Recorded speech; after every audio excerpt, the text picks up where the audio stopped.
నేను యాక్చువల్గా మీరు స్పీకర్గా ఎన్నికైన రోజు ఆ సీట్లో కూర్చున్న రోజు నేను ఒక మాట చెప్పిన అధ్యక్ష.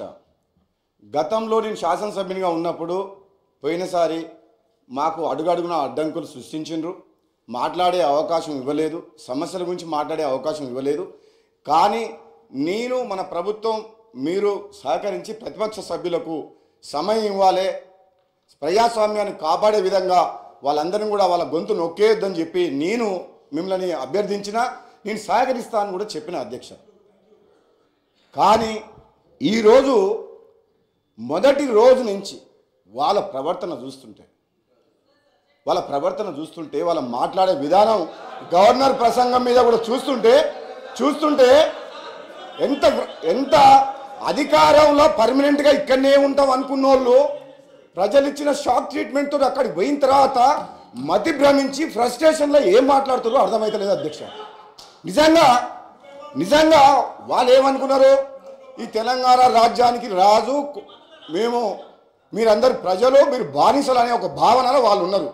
కానీ ఈ ప్రజలు వీళ్ళు ఇన్ని పనులు గొప్ప పనులు చేసినామని చెప్పిన తర్వాత కూడా వీళ్ళ అహంకారమైన మాటలు చూసి బుద్ధి చెప్పాలని ఇక్కడ ఉన్నారని అక్కడికి పంపించారు అధ్యక్ష. ఇంకా కూడా బుద్ధి రాకుండా ఇష్టం వచ్చినట్టు నోటికి పార్టీలు మారినామని చెప్పి మా కోమటిరెడ్డి బ్రదర్స్ అంటున్నారు. మీ నాయకుడు కేసీఆర్ గారు ఏ పార్టీలో రాజకీయ జీవితం మొదలుపెట్టిండ్రు, ఆ తర్వాత కాంగ్రెస్ నుంచి టీడీపీకి ఎట్లొచ్చిండ్రు, ఆ తర్వాత టీఆర్ఎస్ 3 పార్టీలు మారిన చరిత్ర మీ నాయకుంది.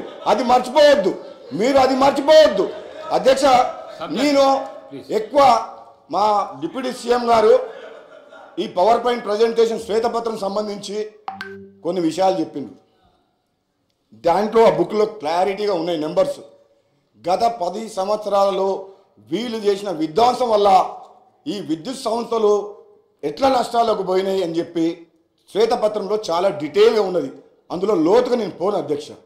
అదేవిధంగా ఈ మంత్రి గారు మాట్లాడిన మాటలు విన్న తర్వాత గౌరవ ముఖ్యమంత్రి గారు కూడా యాదాద్రి పవర్ ప్లాంట్ విషయంలో కానీ భద్రాద్రి పవర్ ప్లాంట్ విషయంలో అవుట్డేటెడ్ టెక్నాలజీ తీసుకొచ్చి ఏ విధంగా మనకు 4 రూపాయల యూనిట్ దొరికే పవర్ని 6-7 రూపాయలకు పోయిందో వాళ్ళు చేసిన తప్పిదం మీద, అదేవిధంగా ఛత్తీస్గఢ్ తోటి మనం ఒప్పందం చేసుకొని సకాలంలో డబ్బు చెల్లించకుండా ఈరోజు బయట ఎక్కువ రేటుకు ఛత్తీస్గఢ్ అగ్రిమెంట్ కాదని చేసిన పొరపాట్ల మీద ఎంక్వైరీ చేస్తామని చెప్పి చాలా డీటెయిల్గా చెప్పారు అధ్యక్ష. వీళ్ళ భవిష్యత్తు ఎక్కువ రోజులు ఏం సమయం పట్టదు. మీరే ఎంక్వైరీ ఆర్డర్ ఇచ్చిండ్రు, ముఖ్యమంత్రి గారు ఆదేశించిండ్రు. దర్యాప్తు సంస్థలు ట్రాన్స్పరెంట్గా బయటకు వచ్చిన తర్వాత వీళ్ళ గురించి ఇప్పుడు ఆలోచించుకుంటే జాలేస్తుంది, బాధ అవుతుంది. రాబోయే రోజుల్లో వీళ్ళ పరిస్థితి ఎట్లుంటుందని చెప్పి భయంకరమైన పరిస్థితిలో మీరు నెట్టబోయబడతారు. మీరు చేసిన తప్పులు మామూలు తప్పులు కాదు.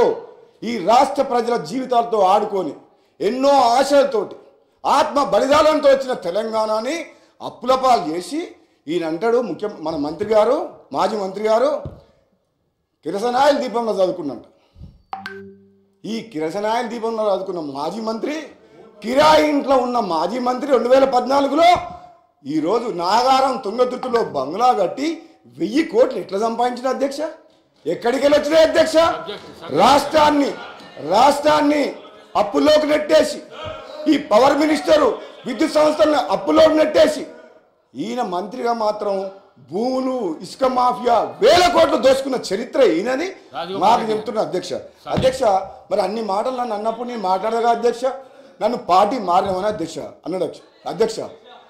ఈ పార్టీలో ఉన్నా ఆ పార్టీలోకి పోయినా ప్రభుత్వ వ్యతిరేకంగా పోరాటం చేసి నా ఆశయం లక్ష్యం ఒకటే అధ్యక్ష, ఈ కుటుంబ పాలన పోవాలి, నియంత పాలన పోవాలని తెలంగాణ సమాజం మొత్తం తెలంగాణ ఇచ్చిన కాంగ్రెస్ పార్టీ వైపు చూస్తే మళ్ళీ కాంగ్రెస్ పార్టీకి వచ్చిన మీకు అర్థం కాలేదా? నాలాంటి వ్యక్తి మళ్ళీ వాపసు వచ్చిందంటే మీ పని అయిపోయిందని మీకు అర్థం కాలేదా? నేను వచ్చిన తర్వాత మీరు అటుపక్క పోయిన మాట మర్చిపోకండి. పార్టీ మారింది ప్రజల కోసం. ఆనాడైనా ఈనాడైనా ప్రజల పక్షాన నేను గొంతు విప్పింది తప్పితే వీళ్ళ పదవులకు డబ్బులకు ఆశపడే వ్యక్తులం కాదు. మీలాగా ఒంగంగి దండాలు పెట్టి జీవితులని చెప్పి మీ మాజీ ముఖ్యమంత్రి గారి దగ్గర పదవుల కోసం నోరు మెదపలేని వ్యక్తులు అధ్యక్ష. వీళ్ళు నిజంగా ఒక్క మాట చెప్తా వీళ్ళకు అధ్యక్ష. ఈరోజు విద్యుత్ సంస్థలు కానీ నీటిపారుదల ప్రాజెక్టులు కానీ ఈ మంత్రివర్యులు, ఈ ఎమ్మెల్యేలు, అధికారులు ధైర్యంగా మాజీ ముఖ్యమంత్రి గారి దగ్గర ధైర్యంగా చెప్పలేకపోయారు కాబట్టి ఈ అనర్థం జరిగి ఈ రాష్ట్రం అప్రపాలైంది. మీకుందా ఆ ధైర్యం?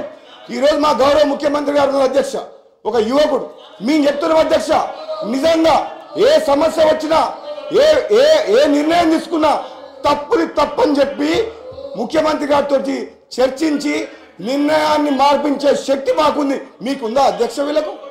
వీళ్ళు ఆయన ముందర నిలబడి మాట్లాడతారా అధ్యక్ష? వీళ్ళు ఒక నియంతలాగా పరిపాలిస్తున్న ప్రజాస్వామ్య కూని వేసి ప్రశ్నించే గొంతు లేకుండా చేసిన ఆ ముఖ్యమంత్రికి మాట్లాడే ధైర్యం వీళ్ళకుందా అధ్యక్ష? వీళ్ళు పదవుల కోసం జీహుజులు అనుకుంటా వేల కోట్లు దోసుకున్న చరిత్ర వీళ్ళది అధ్యక్ష. అధ్యక్ష అధ్యక్ష వీళ్ళు ఈరోజు చెప్తారు అధ్యక్ష, వీళ్ళు ఈరోజు దయ్యాలు వేదాలు వల్లించినట్టు 10 ఏళ్ళు పాపాలు చేసి పేద ఒక్క నిమిషం సార్, ఒక్క నిమిషం. 1 minute పోచారం శ్రీనివాసరెడ్డి గారు. అధ్యక్ష, తమరి ధన్యవాదాలు, అభినందనలు. నేను గౌరవ సభ్యులకు అందరికీ ఈ పక్షం కానీ ఆ పక్షం కానీ నా మనవి, ఇక్కడ దిక్కు చూసినందుకే ఇచ్చిన సార్కు దయచేసి సభా ఉండతనాన్ని మనం అందరం కాపాడుకోవాలి.